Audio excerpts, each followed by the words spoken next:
presenta El Pulso del Papa.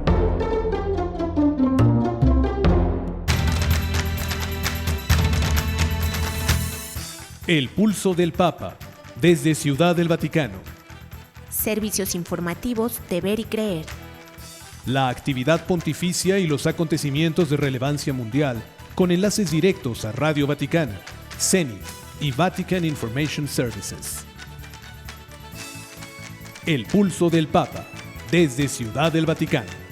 Servicios informativos de Ver y Creer.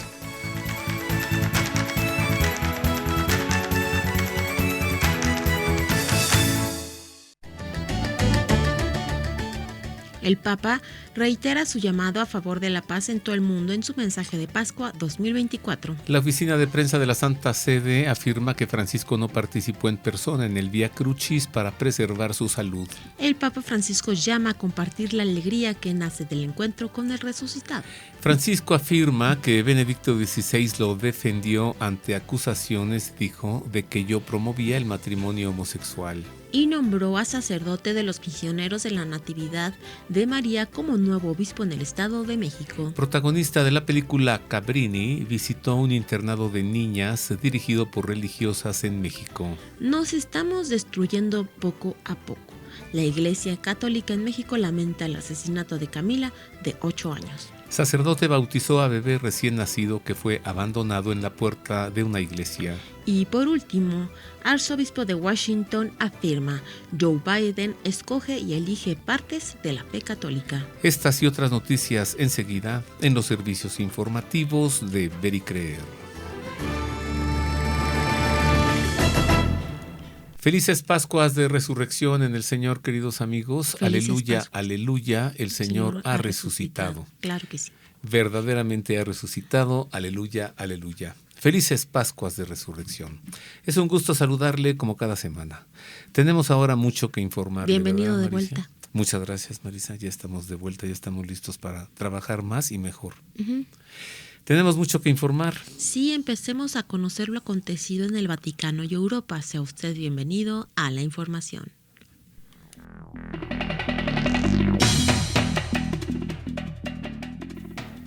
Comenzamos con noticias del Papa para informarle que en su mensaje pascual del domingo 31 de marzo expresó su anhelo de paz y el fin de las guerras en todo el mundo, especialmente en Tierra Santa, Ucrania y Siria.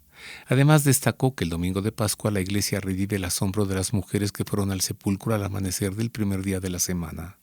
Tomando como referencia la piedra con la que se cerró el sepulcro de Jesús, Francisco remarcó que también hoy hay rocas pesadas, demasiado pesadas, que cierran las esperanzas de la humanidad: la roca de la guerra, la roca de las crisis humanitarias, la roca de las violaciones de los derechos humanos, la roca del tráfico de personas y otras más.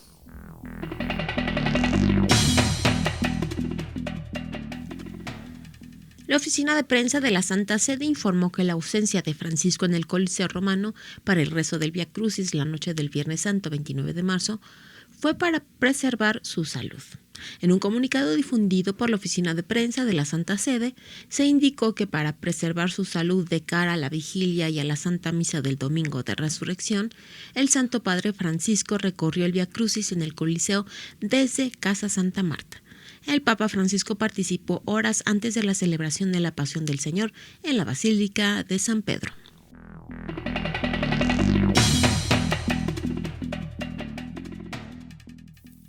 El Papa animó a compartir la alegría que nace del encuentro vivo con el resucitado durante el rezo del Regina Coeli del primer lunes de la octava de Pascua de este año 2024. Explicó que esta alegría es una emoción desbordante que impulsa a las mujeres del Evangelio a correr para contar lo que han visto en el sepulcro cuando iban a embalsamar el cuerpo de Jesús. Compartir la alegría es una experiencia maravillosa que aprendemos desde muy pequeños, pero que las mujeres del relato evangélico experimentaron de una manera mucho mayor.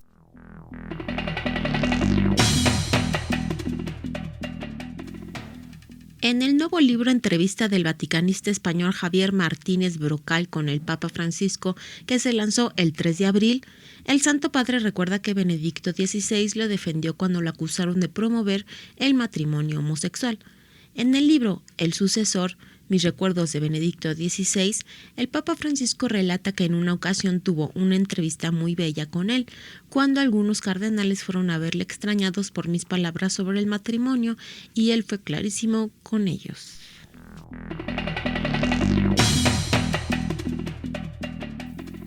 En más información, en el extracto publicado por el diario ABC de España del libro Entrevista de Javier Martínez Brocal con el Papa Francisco, recordó que algunos cardenales quisieron usarlo para bloquear la elección de Benedicto XVI en el cónclave de abril de 2005, de quien dijo era mi candidato.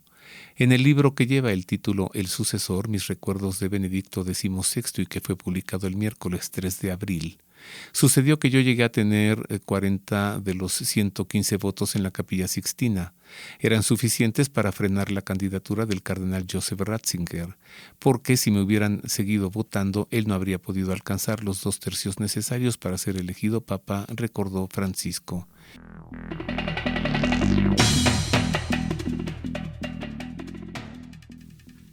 El obispo de Hualien, en Taiwán, Monseñor Philip Wang Chao-ming, expresó su cercanía a las víctimas del terremoto que golpeó la costa este de la isla asiática el pasado martes y que ha dejado hasta el momento 9 fallecidos y más de 800 heridos. El sismo de 7.4 grados, el más fuerte en los últimos 25 años, tuvo su epicentro a unos 18 kilómetros de la ciudad de Haolien.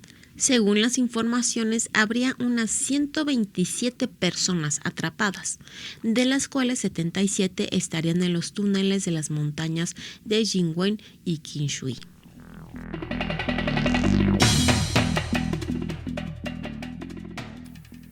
En otras noticias, un nuevo documento que lleva por título Dignitas Infinita sobre la dignidad humana se publicará a inicios de esta semana. La oficina de prensa de la Santa Sede informó que el lunes 8 de abril el cardenal Víctor Fernández, prefecto del Dicasterio para la Fe, presentará este nuevo documento a los periodistas en Roma. En la rueda de prensa participará también Monseñor Armando Mateo, secretario de la sección doctrinal del mismo dicasterio, y Paola Scaracella, profesora de la Universidad Tor Vergata y de la Universidad LUMSA de Roma y responsable de la catequesis a personas con discapacidad de la comunidad de San Egidio.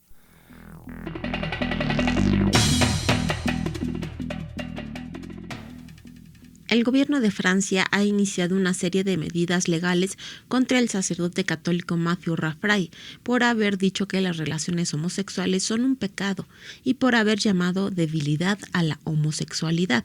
El pasado 15 de marzo, el sacerdote del Instituto del Buen Pastor publicó un video en Instagram en el que alentaba a los fieles a luchar contra sus debilidades. En ese sentido, el abbé Raffaray comentó que cada persona tiene sus propias armas para luchar, pero el diablo convence de que el combate es demasiado duro y por lo tanto es inútil luchar.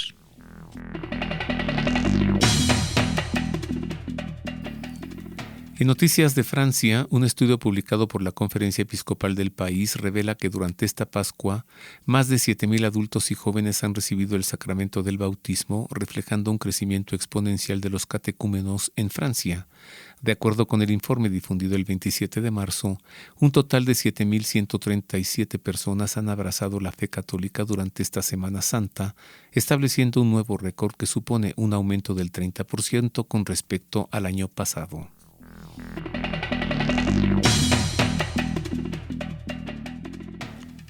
En la Basílica del Santo Sepulcro de Jerusalén, la Iglesia de la Resurrección del Señor, la vigilia pascual se celebra el sábado por la mañana en lugar de por la noche. Por esta razón, también se considera la madre de todas las vigilias santas. La decisión está relacionada con el statu quo, un acuerdo conjunto de acuerdos que rigen la coexistencia y las prácticas religiosas en los lugares santos de la ciudad. La solemne celebración del último sábado 30 de marzo fue celebrada por el patriarca latino de Jerusalén, el cardenal Pier Battista Pizzaballa, frente al edículo del Santo Sepulcro que contiene la tumba de Jesús.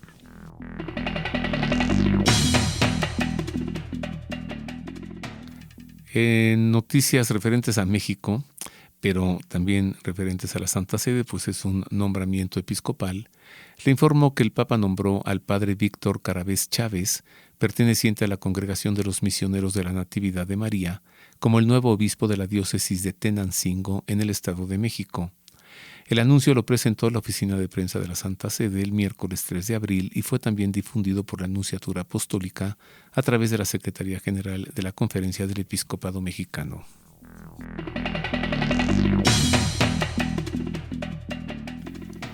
Y hasta aquí el resumen informativo de la semana del Vaticano y Europa. Más adelante no se pierda lo acontecido en América y México. Hagamos un enlace con Radio Vaticana, la radio del Papa, para escuchar las palabras en español del Santo Padre en la audiencia general. Estas fueron sus palabras. Radio Vaticana, la radio del Papa.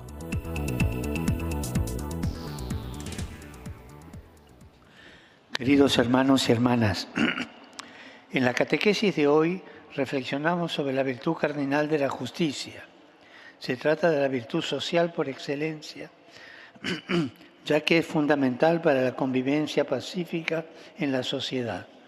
Consiste en regular con equidad las relaciones con Dios y entre las personas, dando a cada uno lo suyo, y por eso se la representa simbólicamente con la balanza.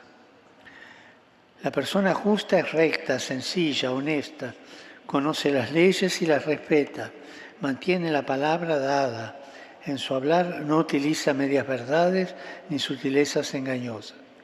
Para vivir esta virtud es necesario vigilar y examinarse, ser fieles en lo poco y en lo mucho, y ser agradecido. La justicia es un antídoto contra la corrupción y contra otros comportamientos nocivos, como la calumnia, el falso testimonio, el fraude, la usura, que carcomen la fraternidad y la amistad social. Por eso es primordial educar en el sentido de justicia y fomentar la cultura de la legalidad. Saludo cordialmente a los peregrinos de lengua española.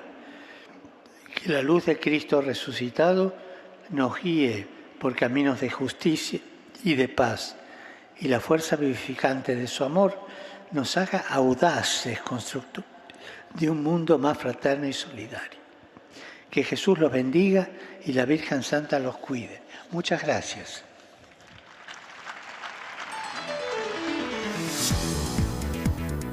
Radio Vaticana, la radio del Papa.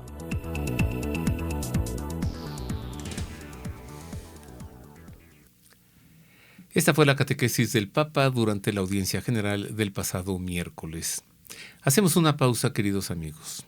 Más adelante le entregaremos noticias de América y de México. Y también enseguida voy a conversar en la entrevista con el padre Jorge García. Le anticipo que el tema es fascinante. El padre Jorge García, quien es profesor en la Universidad Pontificia de México, nos va a hablar sobre las parábolas de Jesús. Y nos las va a explicar también. Qué bien. Así que vuelvo con esto después de una pausa. Queremos conocer su opinión. Contáctenos en nuestro correo electrónico elpulsodelpapa@vericreer.com. Continuamos, queridos amigos, en más de El Pulso del Papa. Desde Ciudad del Vaticano, los servicios informativos de Ver y Creer. Fui a la Universidad Pontificia de México. Busqué al padre Jorge García, él es presbítero de la diócesis de Tampico, quien actualmente está en la Universidad Pontificia de México y da clases ahí, es catedrático. El padre Jorge García es también escriturista, las Sagradas Escrituras es su tema, y le pedí que nos hablara sobre las parábolas de Jesús y que nos las explicara. Así que pues estuve allí, comencé por saludarle y por agradecerle mucho que nos hubiese recibido. Roberto, gracias por atender este programa, esta invitación. En este momento no estoy en cátedra, estoy en la administración, pero soy egresado de la universidad y soy un lector y un admirador de la escritura y de las parábolas. Ajá. Sí. Pero ¿tu especialidad es cuál? Teología bíblica, ciertamente. Teología bíblica. Yo ya no sé si Jesús hablaba en parábolas para que todos le entendiéramos o para que no le entendiéramos. Porque a veces son difíciles o a veces una parábola en diversas ocasiones nos está dando otro sentido, ¿no? Sí. no puede uno decir, ya la conozco, ya me apropié, yo ya la pensé, ya reflexioné, ya la escuché. No, creo que la parábola tiene esta parte que crece contigo, que te acompaña, que te plantea distintos escenarios para que puedas ir viendo, teniendo una apreciación más completa de una misma narración que te va a dejar siempre algo. Lo peor es pensar, ya me la sé. Entonces cierras esta posibilidad de que la palabra trabaje dentro de ti. Jesús hablaba entonces en parábolas para dejarnos una sabiduría permanente, constante, viva. Sí, es un recurso muy didáctico que ante un auditorio diverso y generalmente gente sencilla, él puede explicar los misterios del reino de la forma más sencilla, más fuera de complejidades. Ciertamente lo del reino nos supera a todos, es algo que está más allá de la esfera terrena. Y Él viene de allá, del reino, para explicarnos esos misterios y que los podamos entender. La parte más bonita de esto es la exclamación de Jesús cuando se da cuenta de que los más sencillos ya le están entendiendo. Ajá. Ya está ahí el reino, ya comprendieron, ya están en el camino. ¿Sí? Aunque en algún momento a los apóstoles les dice, ¿cómo? ¿No entienden? Están faltos de inteligencia. Sí, sobre si todo no entienden esta palabra, ¿no van a entender lo demás? Sí, tampoco puede uno desacreditar el mensaje porque está puesto en una narración sencilla. No puede uno decir que es algo superficial. Eso es lo peor que puede hacer uno con el mensaje del Señor.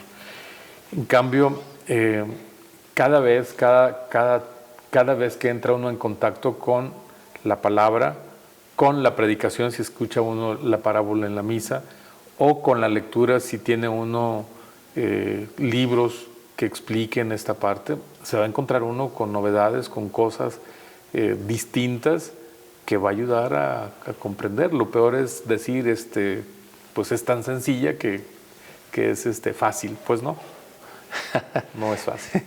O leer, decir, bueno, ya entendí, ¿no? O me quedo con la homilía de la misa dominical, que toco por ahí alguna parábola y ya la tengo, ya es todo. No, puede saltar algo después. Siempre ofrece novedades, siempre ofrece novedades. Esa es la verdad. Así que Jesús habla en parábola para facilitar a sus oyentes la comprensión de lo que dice. Grandes misterios en sencillas palabras. Es algo fenomenal, es extraordinario. Y bueno, yo quisiera poner un ejemplo de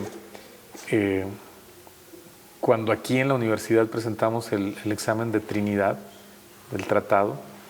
Es un examen muy amplio. Inmediatamente fuimos a misiones terminando el curso y me llevo la sorpresa de que los niños en la misión me pedían que los evaluara desde los más chiquitos que estaban aprendiendo a persinarse. Entonces, escuchar en un niño que diga, en el nombre del Padre y del Hijo y del Espíritu Santo, digo, qué cosa más bella. Yo creo que eso emocionó a Jesús cuando vio que los misterios más grandes estaban en la gente sencilla. Después de que a mí me hicieron sufrir con el examen de Trinidad, ver a un niño que está invocando al Padre, al Hijo y al Espíritu Santo con toda la ortodoxia, con toda la verdad, respetando toda la tradición de la Iglesia, haciendo un acto bellísimo en un momento pues muy sencillo. Se ha de haber quedado entusiasmadísimo el Señor, ¿verdad, Padre Jorge? Porque dice, te doy gracias, Padre, porque has ocultado estas cosas a los pretenciosos, ¿cierto? Y se las has revelado a los pequeños. Sí. Las parábolas de Jesús son un recurso que solamente son atribuidas a Él.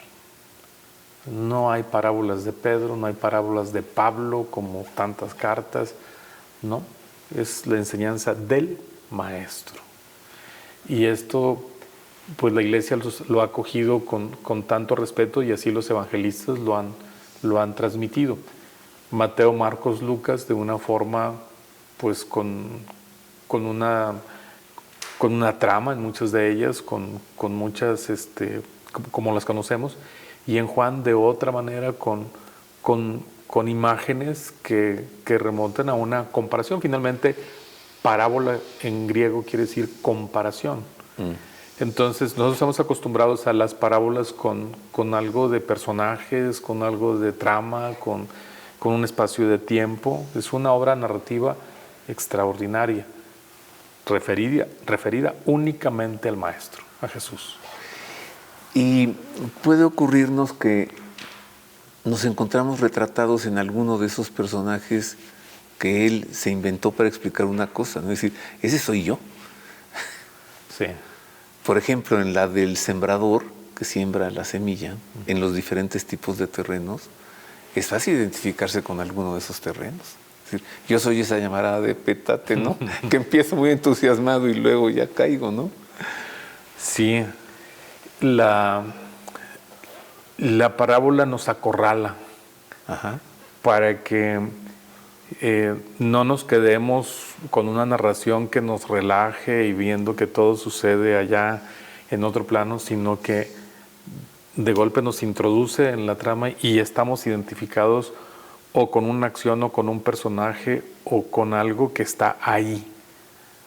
Con una acción también. Sí.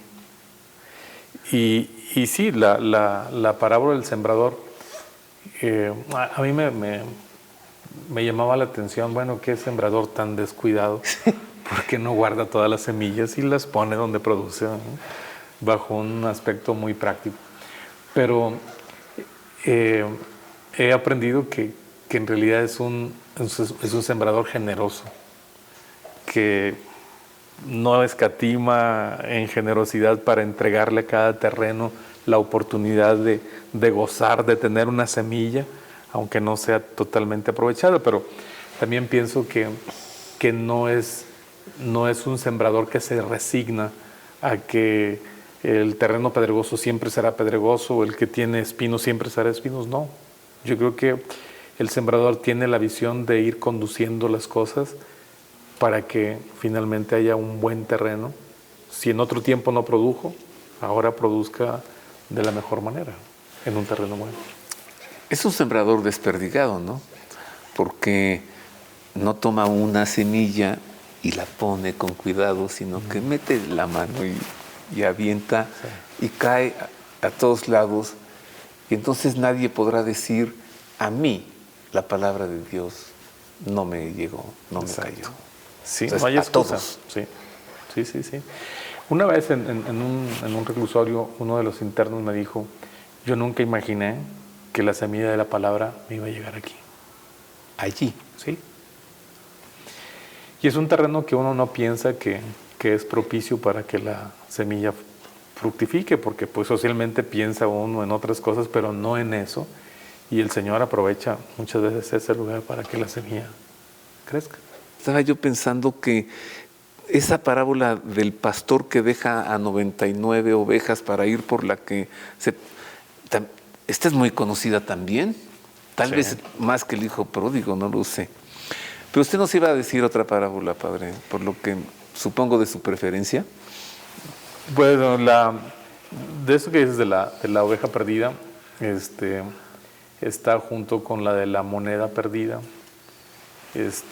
Y aquí hay una reflexión bonita que es ahorita muy común de cómo estas dos parábolas preparan la comprensión del hijo pródigo.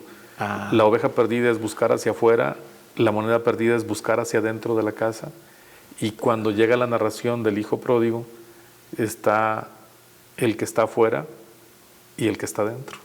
Entonces son búsquedas interesantes. Son dos ovejas. O una moneda también que se ha perdido, algo que tiene valor y está perdido dentro de la casa. Y ya la han encontrado. No se pone la lámpara debajo del lecho. La lámpara se pone en su lugar. Tampoco, arriba del celemín, ¿no? En un lugar para que ilumine la habitación. Pues son cosas tan prácticas. A veces tenemos mucha experiencia en en los utensilios, en las cosas, pero en otros órdenes muchas veces nos cuesta trabajo cómo utilizar, cómo emplear. Está el ejemplo también, digo, saliéndonos un poquito de la escritura, del cuchillo. Nosotros ya no hacemos una gran reflexión frente a un cuchillo, por dónde lo debo de tomar, cómo no me hará daño. No, ya sabe uno que tiene una parte que corta y otra que no corta. Y el momento en que necesitas del cuchillo para cortar, sabes cómo utilizarlo. Pero muchas veces, en otras cuestiones, agarramos las cosas por donde cortan, nos hacemos daño, somos muy prácticos en algo, en un ámbito, pero somos torpes en otros, ¿no? Y aquí el Señor aprovecha los ejemplos para decir, ustedes son la luz del mundo, o sea, no se me pueden esconder, o sea, pónganse donde vayan a ayudar con su luz a los demás. O sea, la lámpara no es Dios o su palabra, la lámpara somos nosotros, sí, que tenemos que iluminar tenemos a los demás. Que ayudar a los demás, no es sentirnos luminosos porque yo soy, no. La luz está cumpliendo la función de iluminar las oscuridades, aportar, ayudar. Y la parábola del buen samaritano es una parábola que me cautivó una cuestión que yo leí hace unos años, que decía, bueno, y ¿estás seguro que eso fue solamente una parábola? ¿Tú llegaste a pensar que Jesús vivió eso? Bueno, puede ser que el maestro, a partir de algo que sucedió, elaboró ahí la parábola. Puede ser. Sí. Quizá era una noticia del día, en algún momento, híjole, pues asaltaron a un hombre que bajaba de Jerusalén a Jericó. Eso ocurre en nuestros días, ya todos los días, ¿eh? Sí, entonces bajo una base histórica viene una narración que nosotros hemos entendido parábola, pero quizá hay un hecho tan real, y ahora con este tiempo en que vivimos, donde la violencia es creciente, pues la parábola cobra mucho sentido. Y entonces estas diferencias en la sociedad del tiempo de Jesús entre samaritanos y judíos, pues podemos entender ahora entre judíos y palestinos, o podemos entender entre quien se sienta diferente uno de otro, que sea de una región y de otra, y que pues hay tantos enconos y tantas diferencias, que a la hora de la caridad, en la caridad lo que nos enseña la parábola es que la caridad es universal, eso no tiene distinciones de razas ni hace diferencias con nada. O sea, el que es bueno y va a atender a alguien no se va a poner a pensar quién es o qué representa. Y no te sientas mejor que los demás. Exacto. Porque alguien a quien tú consideras inferior puede hacer algo mayor que tú no estás haciendo, ¿no? Padre, tengo una consulta.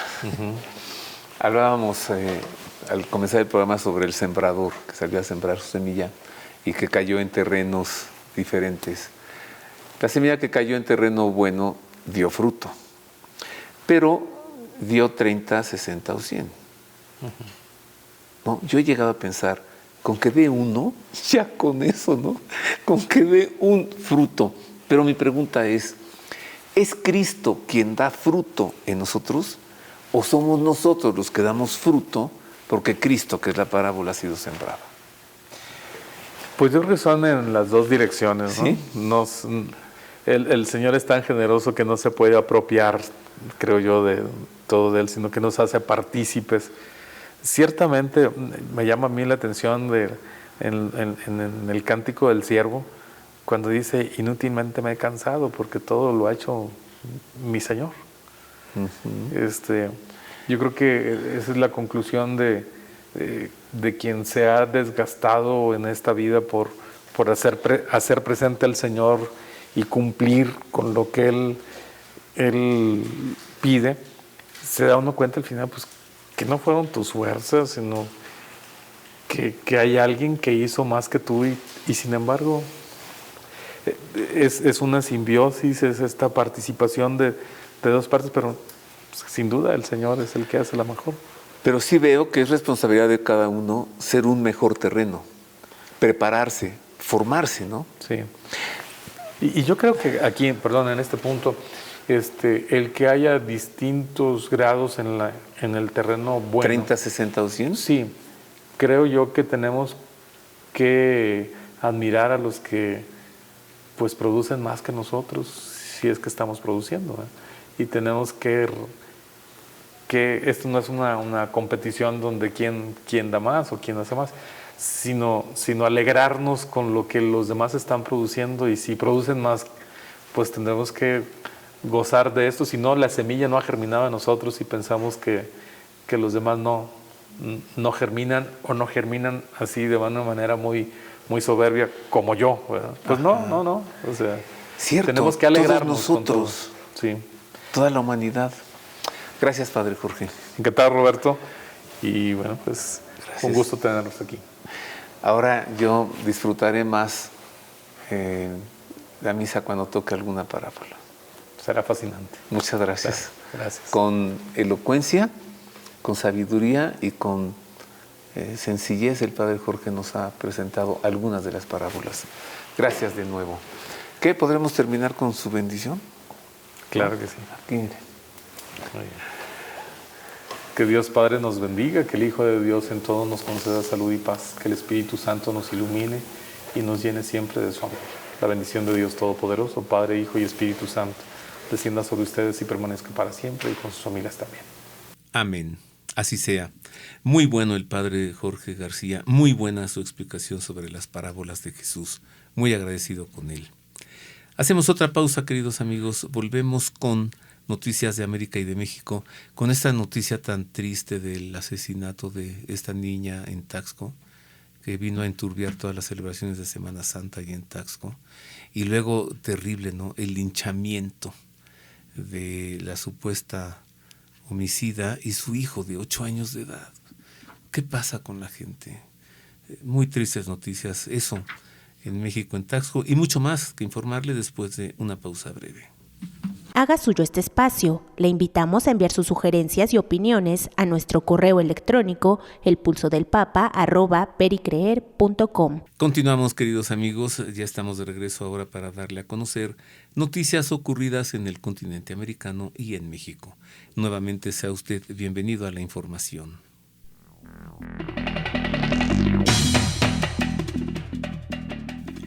La actriz italiana Cristiana Dell'Anna, protagonista de la película Cabrini, que aborda la vida de Santa Francisca Javier Cabrini, visitó la casa hogar Villa de las Niñas en el municipio de Chalco, en el área metropolitana de la Ciudad de México. En la visita participó también parte del personal de producción de la película. En declaraciones a Así Prensa, Camou destacó como la labor que realizan las religiosas Hermanas de María con la Villa de las Niñas se asemeja al trabajo realizado por la Madre Cabrini en el siglo XIX al dirigir un orfanato en Italia.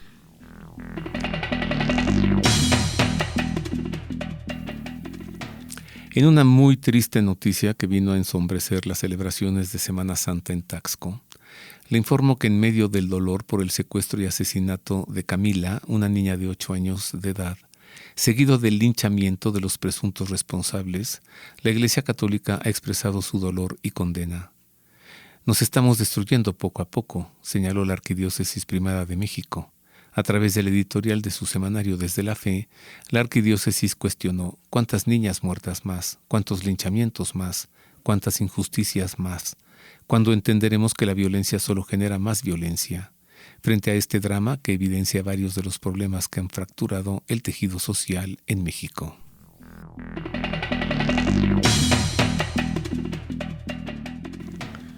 La comunidad parroquial de la Inmaculada Concepción en Rosario, Argentina, fue testigo de un hecho atípico y conmovedor en plena celebración del Jueves Santo, cuando una mujer abandonó a su bebé en la puerta de la iglesia.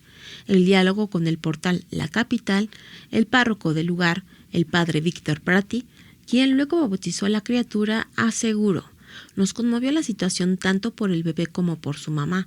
El sacerdote relató que, mientras celebraba la celebración del Jueves Santo, una joven que había estado deambulando dentro de la iglesia dejó en el atrio a un bebé con apenas 2 días de vida, en perfecto estado, bien vestido, envuelto en una manta y con su documentación.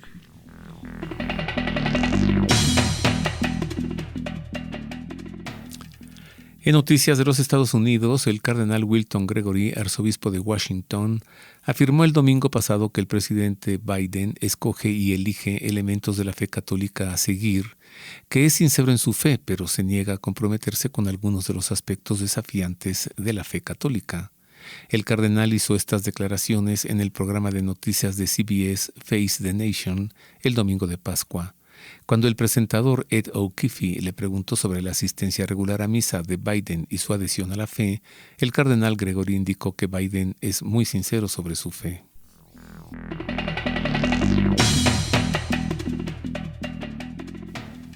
3 manifestantes pro-palestinos fueron arrestados después de interrumpir la misa de la vigilia pascual del sábado por la tarde en la Catedral de San Patricio, en la ciudad de Nueva York, en los Estados Unidos, mientras los fieles celebraban la resurrección del Señor.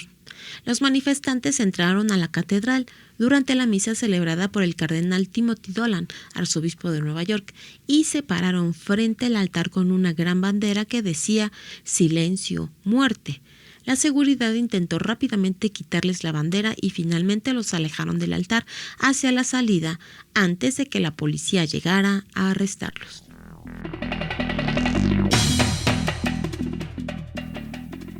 En información de Bogotá, la Hermandad de San Antonio de Padua, una organización de laicos de Bogotá, ha aprovechado la celebración de la Semana Santa 2024 para poner en práctica su propuesta de retomar las procesiones de tipo tradicional en el centro de la capital colombiana.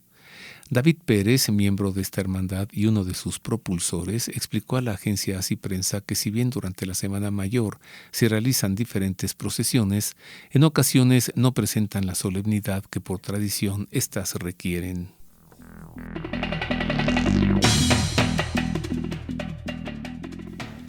El pueblo de Nicaragua, mayoritariamente católico, celebró Semana Santa este 2024, pese a que la dictadura de Daniel Ortega hizo un operativo de gran envergadura al colocar 4,000 policías para controlar, entre otras cosas, que las procesiones se hicieran solo dentro de las iglesias. Una de las grandes manifestaciones de fe se pudo ver el 29 de marzo, Viernes Santo, cuando más de 12,000 personas participaron hoy del Vía Crucis penitencial en la Catedral de Managua, según indicó la arquidiócesis local, que también compartió en Facebook videos y fotos sobre las demás celebraciones.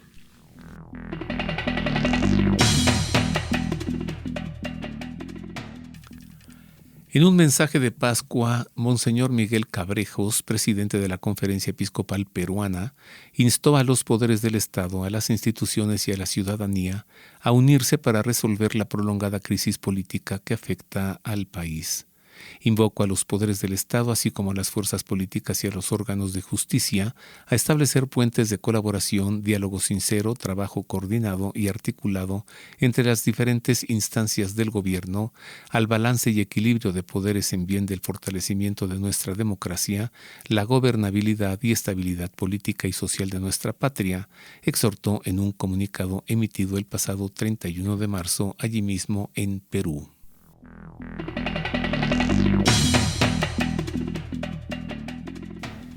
La Arquidiócesis de Vancouver, en Canadá, firmó el domingo de Pascua un pacto sagrado con el gobierno indígena Tecaluptus de Xuctepum en la ciudad de Kamloops.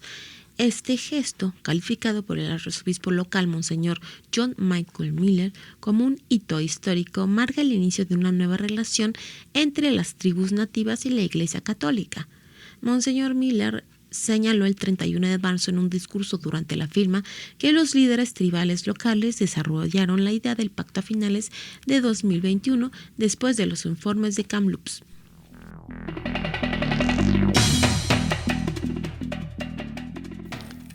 En más de los Estados Unidos, el padre Roger Landry ha ejercido diversas responsabilidades a lo largo de sus 25 años de sacerdocio, y este verano sumará una nueva al prepararse para emprender una peregrinación de más de 2,400 kilómetros por el este del país. La caminata no es solo un desafío físico, El padre Landry es actualmente el único sacerdote comprometido a recorrer la totalidad de una de las 4 rutas del Congreso Eucarístico Nacional, un esfuerzo sin precedentes para coordinar 4 peregrinaciones eucarísticas simultáneas que comienzan en los límites de los Estados Unidos y que convergerán en Indianápolis.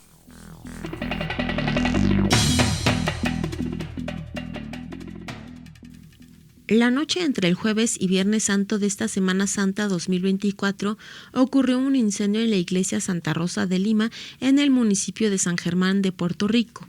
No hubo víctimas, pero los daños materiales han sido muchos.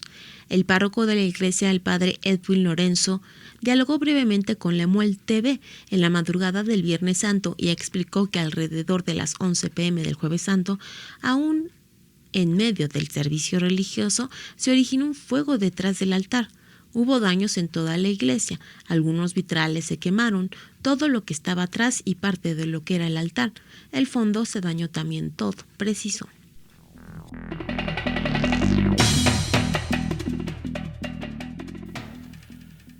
Y hasta aquí los sucesos ocurridos en América y en México. Nuevamente usted ha quedado informado.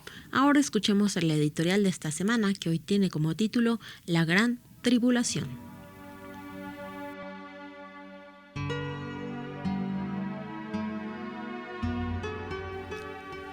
En sus proféticas palabras acerca del fin de los tiempos, Jesús dio instrucciones a sus apóstoles acerca de lo que debían hacer ante los desastres que anunciarían un gran sufrimiento para Israel. Pero cuando vean la abominación de la desolación erigida donde no debe, el que lea que entienda, entonces los que estén en Judea huyan a los montes, el que esté en el terrado no baje ni entre a recoger algo de su casa, y el que esté por el campo no regrese en busca de su manto. Ay de las que estén encinta o criando en aquellos días, oren para que no suceda en invierno. ¿Qué es la abominación de la desolación, sino el templo de Jerusalén profanado y destruido? ¿Qué es sino la supresión de las ofrendas y de los sacrificios? Hacia el año 40, el emperador Calígula había intentado colocar una estatua suya en el templo de Jerusalén, aunque falló en su propósito. Pero en el año 70, un ejército romano de 60,000 hombres asedió la ciudad santa con 4 legiones y tropas auxiliares sirias al mando de Tito, el hijo de Vespasiano, proclamado emperador 6 meses antes por un golpe de estado de las legiones de Egipto, quien necesitaba este triunfo para asegurarse en el trono. Israel, por su parte, se había sublevado contra los legionarios en una guerra anárquica y feroz. Con la destrucción de Jerusalén y de su templo en el año 70, se cumplió la profecía del Señor. ¿Ves estas grandiosas construcciones? No quedará piedra sobre piedra que no sea derruida. Al cabo de 2000 años, es posible que parte de tal profecía pudiera continuar todavía pendiente y que la abominación de la desolación erigida donde no debe pueda volver a cumplirse ya no en el templo de Jerusalén, centro de la religiosidad judía, sino en el centro de la fe cristiana. Porque aquellos días habrá una tribulación, cual no la hubo desde el principio de la creación que hizo Dios hasta el presente, ni la volverá a haber. Y si el Señor no abreviase aquellos días, no se salvaría nadie. Pero en atención a los elegidos que Él escogió, ha abreviado los días. Entonces, si alguno les dice, miren el Cristo aquí, mírenlo allí, no lo crean. Pues surgirán falsos cristos y falsos profetas y realizarán señales y prodigios con el propósito de engañar, si fuera posible, a los elegidos. Ustedes pues estén sobre aviso, miren que se los he predicho todo. La gran tribulación acarreará un enorme quebranto material, moral y espiritual que no será un sufrimiento querido ni traído por Dios, sino provocado por la propia humanidad, que cuando haya alcanzado niveles dramáticos de decadencia social y degradación moral, se provocará a sí misma este tormento como consecuencia de una creciente impostura religiosa que llegue a la apostasía generalizada, y será mucho mayor a la padecida en el diluvio universal. Pues el texto del Evangelio es categórico al afirmar que nunca ha ocurrido alguna otra de tales dimensiones desde el principio de la creación que hizo Dios hasta el presente, para luego señalar que no volverá a haber otra igual, confirmando así que la humanidad continuará, pues no será la ocasión del fin del mundo, ya que el Señor reducirá aquellos días para que la humanidad continúe en los que sí le hayan sido fieles. Esta tribulación será un signo irrefutable de la inminencia del juicio final, como afirma el Catecismo de la Iglesia en su numeral 675. Antes del advenimiento de Cristo, la Iglesia deberá pasar por una prueba final que sacudirá la fe de numerosos creyentes. El demonio, que miente, lanzará la furia de su engaño concentrada en el anticristo, a quien conferirá su poder para hacer prodigios y falsos milagros. Que nadie los engañe de ninguna manera.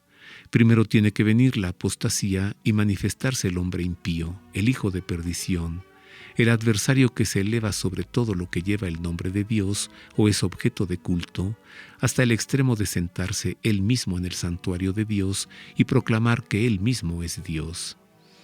El Señor les dijo a los discípulos: estén sobre aviso, miren que se los he predicho todo, como una exhortación a vigilar para no caer en los engaños de los falsos prodigios y para que supieran que el anuncio del Evangelio por todo el mundo se vería acompañado de enfrentamientos y persecuciones.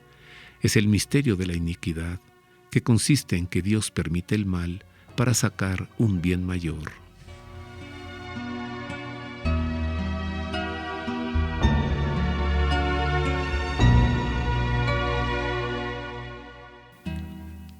Y hasta aquí el editorial. Y hasta aquí, queridos amigos, nuestro programa en esta cincuentena pascual, el primero de esta cincuentena. Le agradecemos mucho que haya estado con nosotros. En la redacción le hemos servido Ana Guadalupe Silvestre, en la operación Miguel Ángel Mejía y en las voces de la información Marisa O'Farrill y Roberto Farril, quienes le abrazamos de todo corazón. Le deseamos unas felices Pascuas y que Dios le guarde. Hasta luego y nos escuchamos la próxima semana y le dejamos con la bendición del Santo Padre. Dominus vobiscum, et cum spiritu tuo, sit nomen Domini benedictum, ex hoc nunc et usque in seculum, aiutorium nostrum in nomine Domini, qui fecit caelum et terram. benedicat vos omnipotens Deus, Pater et Filius et Spiritus Sanctus. Amen.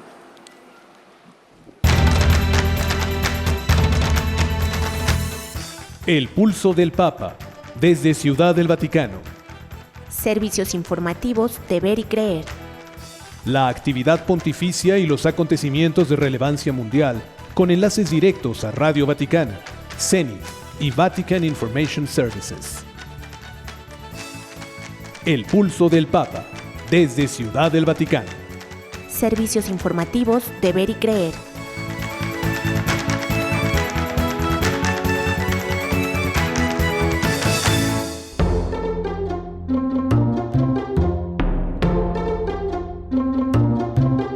Mundo Católico presenta El Pulso del Papa.